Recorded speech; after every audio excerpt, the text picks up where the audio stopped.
Have you ever had a dream, an idea, or even just a small opportunity that made your heart race, but instead of moving forward, you froze? Maybe you wanted to start your own business, but your mind screamed, what if it fails? What if I lose money? What if I embarrass myself? Maybe you wanted to tell someone how much they meant to you, but the thought of rejection shut your mouth. Maybe you wanted to apply for a job you weren't 100% qualified for, but you stopped yourself because you imagined the sting of not being chosen. That heavy, paralyzing tension between desire and fear has a name: the fear of failure. And here's the truth: you are not alone. This fear is one of the most universal human experiences. In fact, it's so common that many of us build our lives around it, carefully avoiding risks, making safe choices, and staying in comfort zones, not because that's what we really want, but because it feels less scary than the possibility of failing. But let's pause for a second. Why does failure feel so terrifying? After all, failure itself isn't fatal. You don't literally die from a failed job application, a rejected proposal, or a business idea that doesn't take off. And yet, the fear can feel overwhelming, even paralyzing. That's because failure doesn't just threaten our goals. It threatens our identity. We don't just think, if I fail, this didn't work. We think, if I fail, it means I'm not good enough. I'm not worthy. I'm a fraud. Failure becomes personal. Instead of seeing it as an event, we see it as evidence of who we are.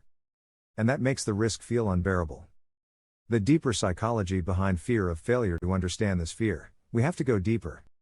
There are several layers. Evolutionary survival. Thousands of years ago, failing could mean death. If you failed to hunt, your family starved. If you failed to fit into the tribe, you were cast out. Our brains still carry this survival wiring, treating even modern failures like existential threats. Childhood conditioning. Many of us grew up in environments where mistakes were punished, shamed, or ridiculed. A bad grade wasn't just feedback, it was a label: you're lazy. You're stupid. Over time, we learn to equate failure with loss of love and acceptance. Cultural pressure. We live in a society obsessed with success. Social media shows highlight reels of people winning all the time. Schools and workplaces reward achievement, not effort. Culturally, failure is framed as shameful, instead of as a natural part of growth. Identity attachment. We often tie our worth to outcomes. If the outcome is good, we are good. If the outcome is bad, we are bad.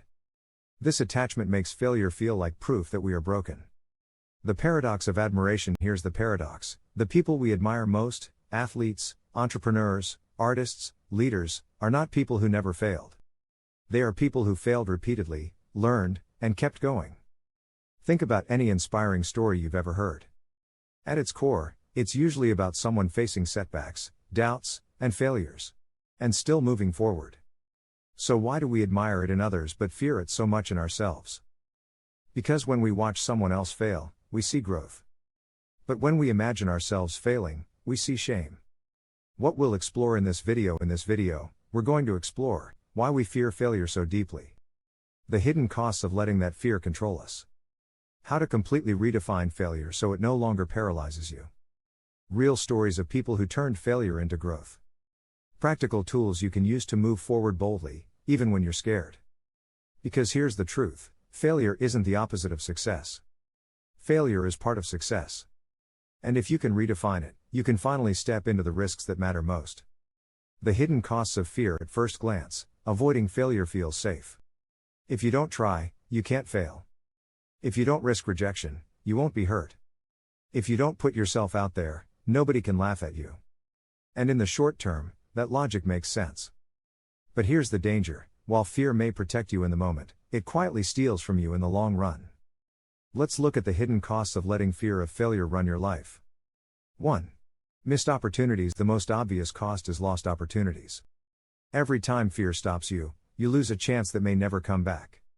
The job application you never sent. The relationship you never pursued. The idea you never shared. Those missed chances don't always return. And when you look back, you realize that failure wouldn't have been the real loss, inaction was. Story: Anna and the startup. Anna had a business idea she couldn't stop thinking about. But fear convinced her to wait. She researched, planned, analyzed. For 3 years. Finally, when she was ready, she discovered someone else had already launched something similar, and succeeded. Anna realized she didn't fail because of the market.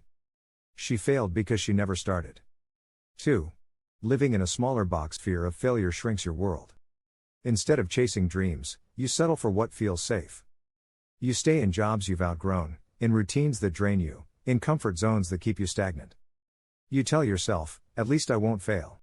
But in reality, you fail quietly every day, failing to grow, failing to stretch, failing to discover what you're capable of. 3.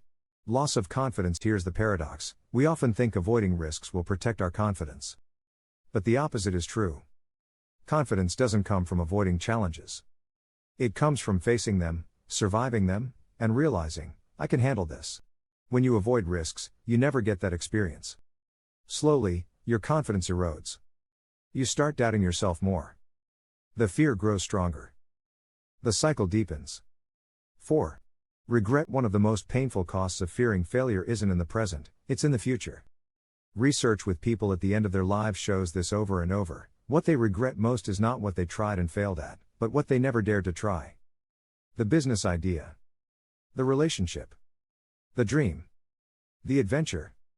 Failure hurts in the short term. Regret hurts forever. 5. Stress and anxiety. Avoiding failure doesn't make the fear go away. It lingers in the background, creating constant stress. You overthink decisions. You replay what-ifs. You live in tension, always fearing what might go wrong. Over time, this wears down your body and mind. Sleepless nights. Racing thoughts. Anxiety that never leaves. 6. Relationships suffer. Fear of failure doesn't just impact careers or projects, it affects relationships too. You don't say I love you because you fear rejection. You don't apologize because you fear admitting fault. You don't set boundaries because you fear conflict. The result? Relationships stay shallow, unresolved, or strained. The fear of failure becomes the fear of intimacy. 7. The illusion of safety. Here's the cruel irony: hiding from failure doesn't actually make you safe. It just creates a different kind of failure, a quiet one. You fail to express yourself. You fail to grow. You fail to live fully. In the end, avoiding failure is still failing, but without the lessons, without the growth, without the courage. Reflection. Take a moment to ask yourself, where has fear of failure already cost me opportunities? What dreams have I delayed because I'm waiting for certainty? What would I regret if I never took the risk? These questions may sting. But they are also the beginning of freedom. Because when you see the cost of fear clearly, you become motivated to face it differently. Redefining failure. If fear of failure costs us so much, how do we break free? The answer is not pretending we don't care about failure, or forcing ourselves to be fearless. That rarely works.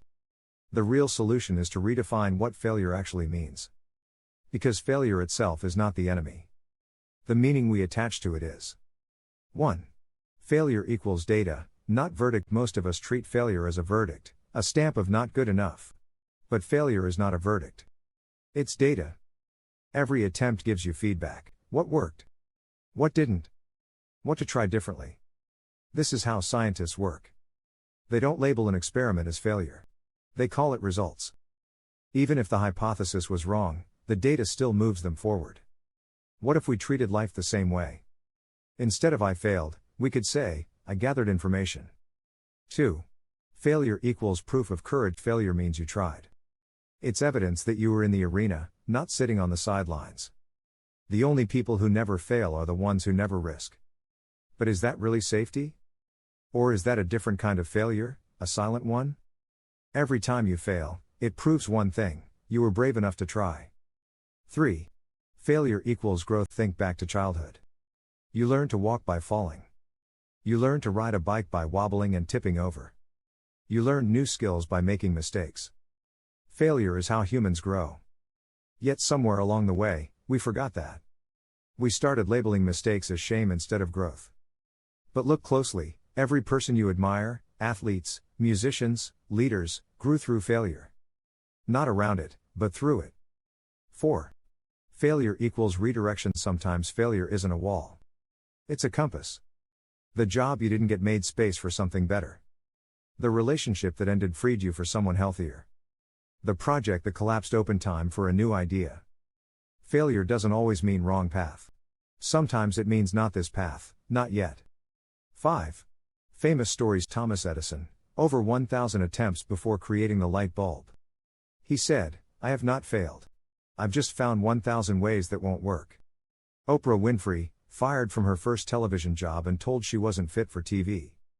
Today, she's one of the most influential voices in media. J.K. Rowling, rejected by 12 publishers before Harry Potter became a global phenomenon.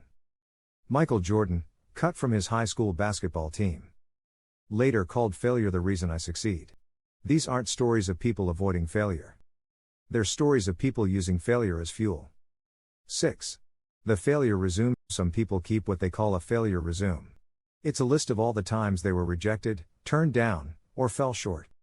Why? Because it reminds them that every failure gave them resilience, lessons, or redirection.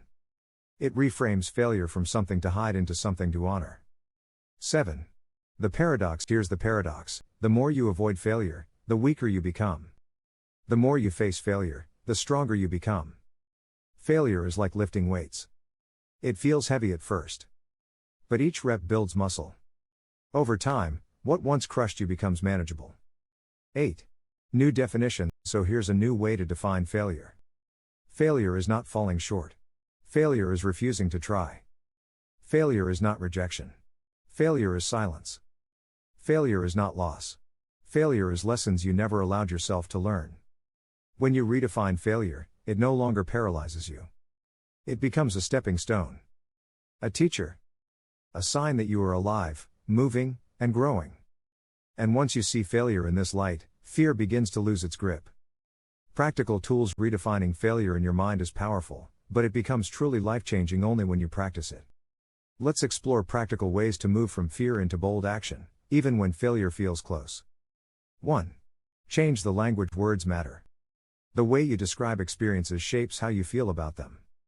Instead of saying, "I failed," try saying, "I experimented," or "I gathered data." This tiny shift turns shame into curiosity.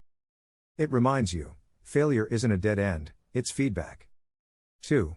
Set process goals, not just outcome goals. Most of us set outcome goals. I must get this job. I must publish this book. I must succeed. But outcome goals are often outside your control.